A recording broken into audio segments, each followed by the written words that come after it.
დაბრუნდით პირდაპირ ეთერში და ახლა უნდა დავსვა ერთი კითხვა, რომელიც პროტესტისთვის და ქართული ოცნების დღევანდელი მდგომარეობისთვის არის ძალიან მნიშვნელოვანი და იქნება ძალიან მნიშვნელოვანი.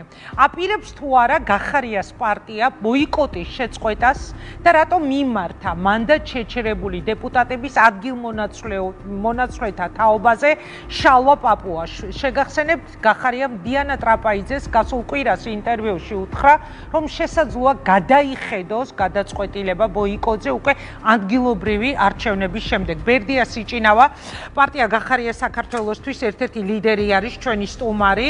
ბერდია, მოგესალმები, ძალიან დიდი მადლობა, რომ იღებთ გადაცემაში მონაწილეობას და რასაკვირველია, მინდა თქვენთან საუბარი დავიწყო იმ მოვლენებით, რომელიც ორი დღეა ვითარდება დედაქალაქში და იმ რაღაც წარმოუდგენელი ანგარიშსწორებით, როგორ მიუქსია ოცნებამ საკუთარი ტიტუშკები, ვიღაც არ ვიცი მე, გაუგებარი ადამიანები, სამოქალაქო აქტივისტებს. რა შეფასებას აძლევთ და თქვენ იყავით თუ არა, თქვენი პარტია დღეს მონაწილეობდა თუ არა იმ საპროტესტო აქციაში, რომელიც აღმოჩნდა აშკარად უყური აქცია გუშინდელი დარბევების შემდეგ, როცა ხალხმა დაინახა, რა მოუწყეს გუშინ ახალგაზრდა გოგო ბიჭებს, დღეს გამოვიდა საკმაოდ ბევრი ადამიანი ქუჩაში. მოგესალმებით, ინგა, მოგესალმებით პირველის მაყურებელს. რა თქმა უნდა, ეს არის გარემო, რომელიც შექმნა თავად ოცნებამ და ამას ასაზრდოებს. დღეს ოცნება გავს პარაზიტს, რომელიც აი ამ სიძულვილით იკვებება, სხვანაირი ახსნა ბუნებრივად არ აქვს, იმიტომ რომ დღეს თუ ქართველს უპირისპირდება ეს გარემო, რაც შექმნა, თავიდან ბოლომდე არის ხელისუფლების პასუხისმგებლობა, რომელიც აი ამ ყველაფერს ახალისებს, ხო? აქ ხედავთ თქვენ პოლიციელებს, რომლებიც თავიანთ სამსახურებრივ მოვალეობას არ ასრულებენ და მეტიც პირდაპირ ფორმით აი ეს გაურკვეველი ადამიანები, გაურკვეველი მორალის და ღირსების ადამიანები პოლიციასაც კი აყენებენ შეურაცხყოფას და მათ ამაზე არ ვიცი, რეაქციაც კი არ აქვთ, ხო ხედავთ თავიანთ სამსახურებრივ მოვალეობაში ფაქტობრივად დისფუნქციურები არიან.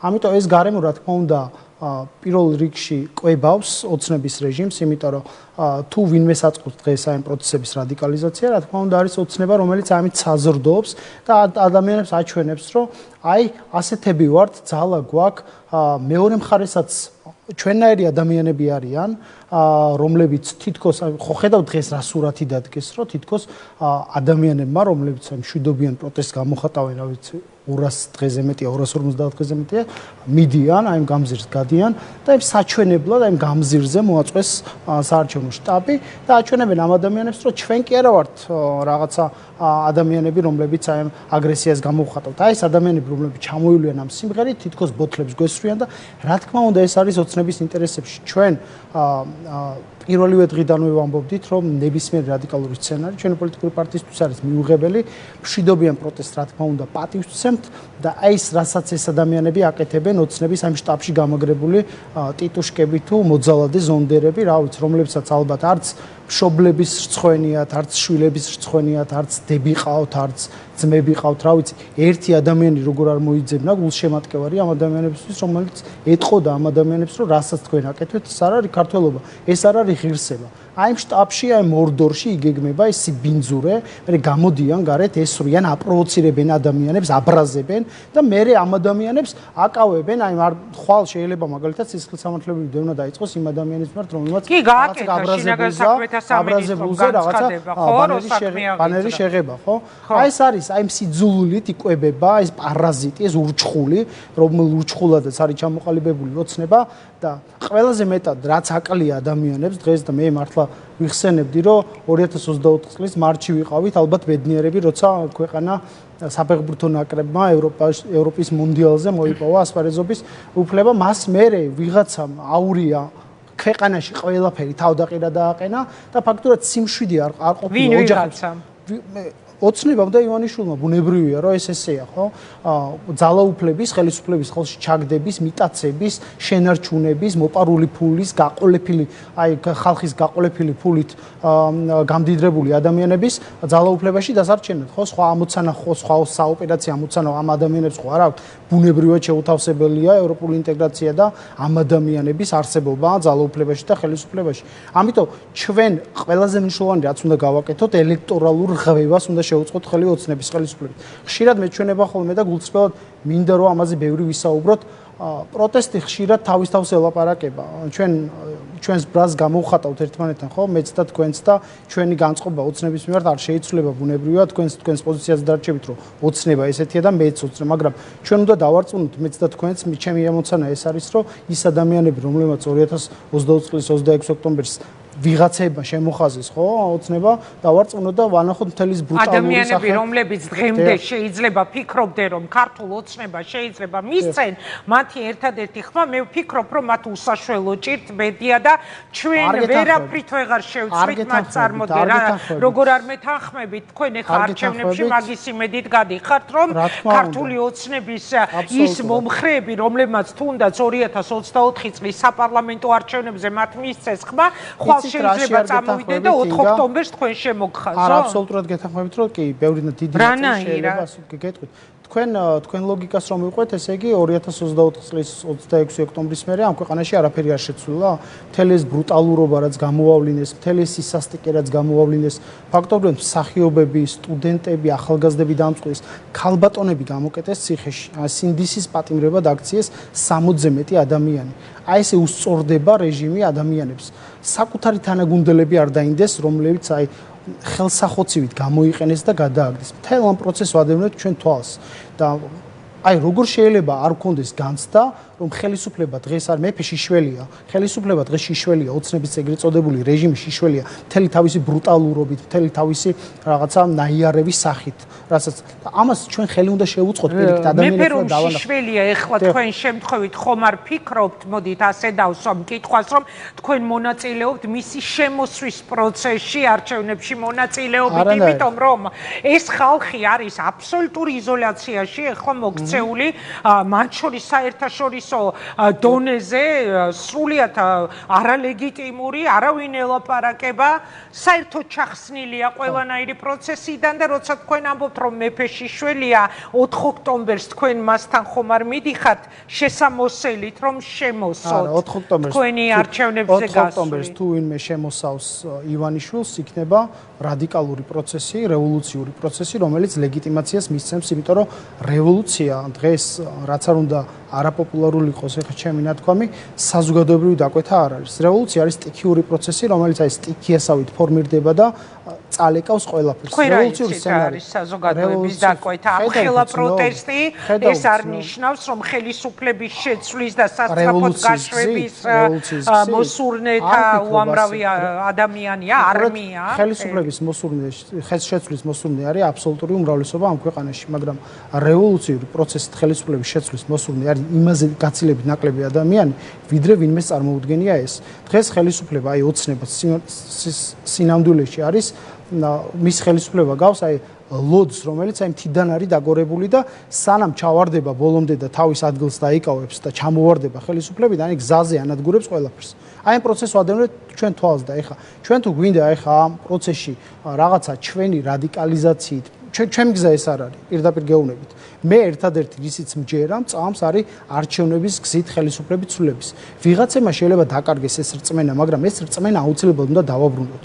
და რწმენა უნდა დავაბრუნოთ იმასთან ერთად, რომ აი რასაც ვიძახდით ჩვენ, რომ გავაშიშვლეთ ხელისუფლება, გავაშიშვლეთ რეჟიმი, რომელიც სინამდვილეში ღირსებით ევროპისკენ კი არ მიდიოდა, სიმშვიდე კი არ მოუტანა და მშვიდობა კი არ მოუტანა მოქალაქეებს. ყველა ოჯახში შეიტანა დისონანსი, ყველა ოჯახში შეიტანა დაპირისპირება. საკუთარ შვილებს მოსდევენ მამები, აი ეს მომავალ თაობას უპირისპირდებენ. აი ესეთი ხელისუფლება ყოს დღეს. ბიზნია ივანიშვილი ქველმოქმედი კი არ აღმოჩნდა სინამდვილეში, აღმოჩნდა ადამიანი, რომელმაც საკუთარი შვილების თანატოლებს სისხლის კალოები მოუწყო რუსთაველის გამზირზე.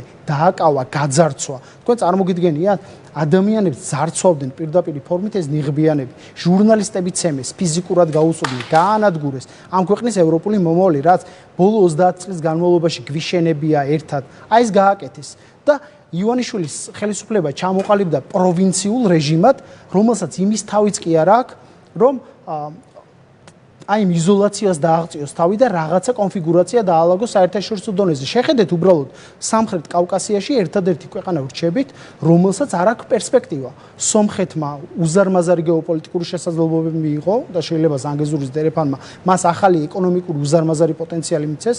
აზერბაიჯანმა ტერიტორიული მთლიანობა აღადგინა და ჩვენ უყურებთ აი ამ ჩარჩებს, ვიღაც ზარქუებს, მდინარაძეებს, ვიღაც კობახიძეებს, რომლებიც რაღაც სისულელეებზე გველაპარაკებიან.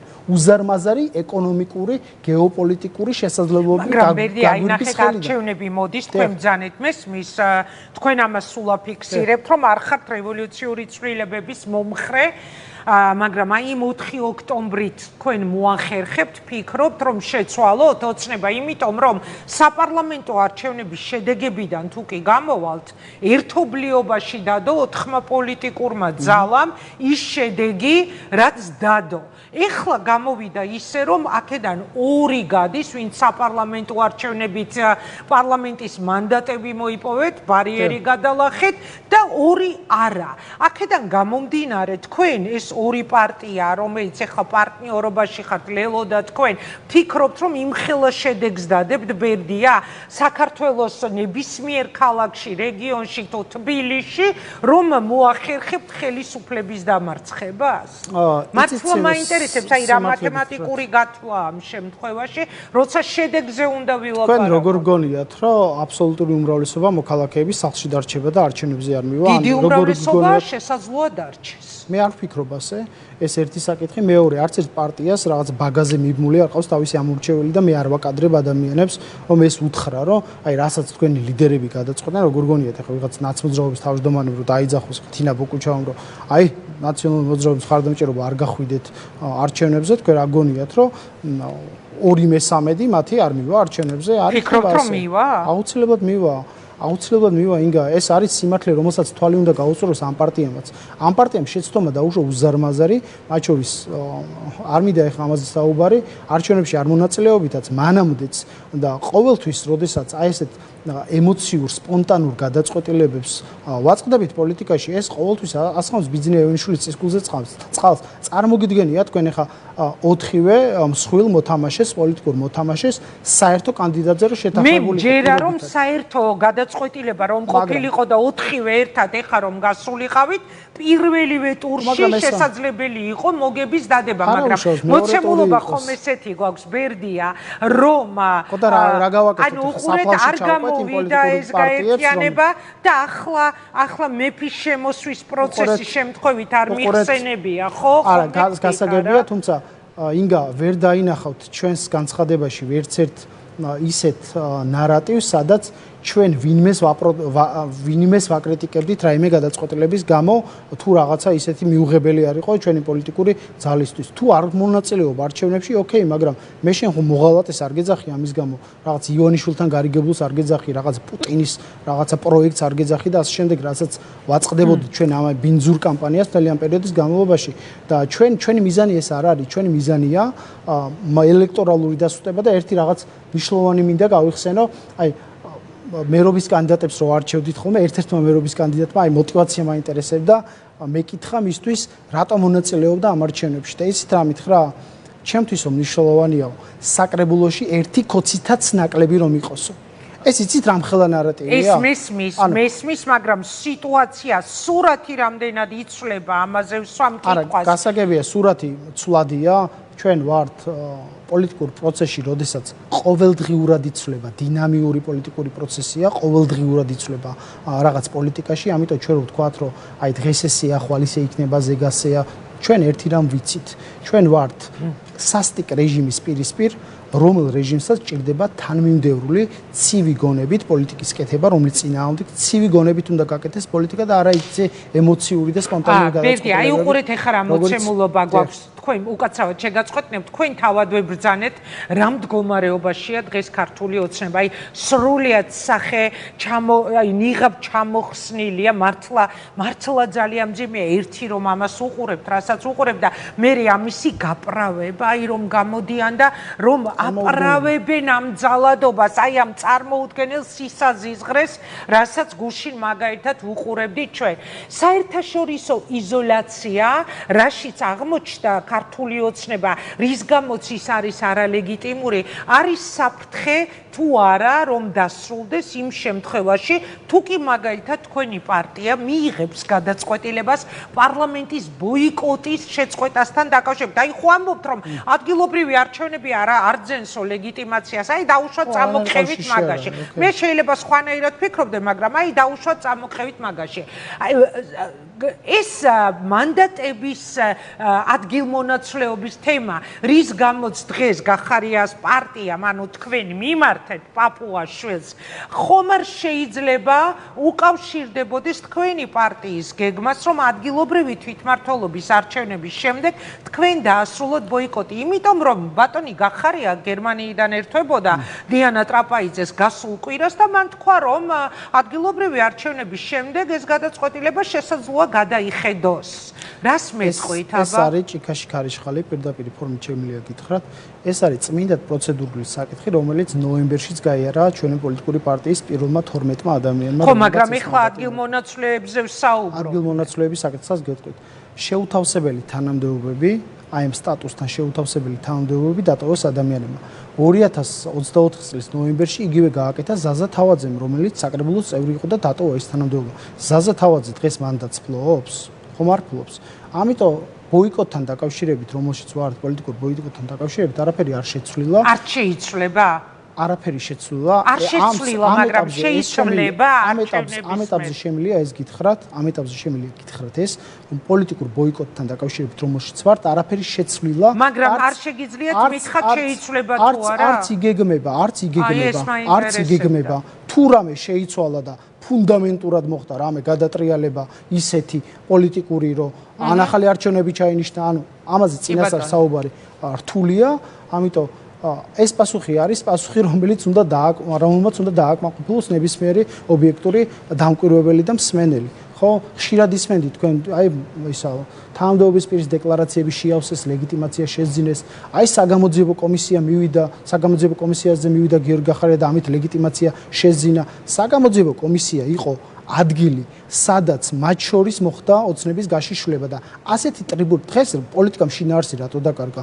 იმიტომ რომ ტრიბუნა არ არსებობს, სადაც ადამიანები ერთმანეთს დაუპირისპირდნენ. ჩვენ აქ ვხედავთ, მე და თქვენ ვსაუბრობთ, ან სხვა პარტია, კოლეგა, ოპოზიციონერებთან ერთად ისინი ცალკე ხედავენ ტელევიზიებში და შინაარსი დაიკარგა ამ ყველაფერში და ამიტომ პოლიტიკას უნდა დაუბრუნდეს შინაარსი და ეს რეჟიმი, მოძალადე რეჟიმი, საკუთარ შვილებს რო რცხვენიათ ისეთი მამების ხელისუფლებაში ყოფნა უნდა დამთავრდეს. დიდი მადლობა, ბერდია, მადლობა, მაგრამ აი კიდევ ერთხელ დავაკონკრეტებ თქვენებართვით, გახარია ხომ შემთხვევით არ წამოისროდა ამ ფრაზას. ანუ თქვენ ახლა ამ ეთერში ამბობთ, რომ არც გადაიხედება ბოიკოტის თემა? მე ძალიან მარტივად გიპასუხეთ, რომ პოლიტიკურ ბოიკოტში რჩებით, თუ რამე მნიშვნელოვანი ფუნდამენტური საკითხი მოხდება პოლიტიკურ ცხოვრებაში, ამას რა შეიძლება იყოს ეგ? მხოლოდ ვადამდელი არჩევნები? არ ვიცი. როგორ არის? მე მაინტერესებს, ან ჩემთვის მაინტერესებს, რა შეიძლება იყოს? თქვენთვის შეიძლება გაინტერესებდეთ, ჩვენს მოქალაქეებსაც აინტერესებდეთ. მოქალაქეებმა უნდა მიიღონ პასუხი, რომ ჩვენ ვჩებით პოლიტიკურ ბოიკოტში და თუ ფუნდამენტურად რამე შეიცვალა ამ საკითხთან დაკავშირებით, აუცილებლად ღიად გამჭვირვალედ ვისაუბრებთ ამ საკითხზე. დიდი მადლობა, წარმატებას გისურვებ.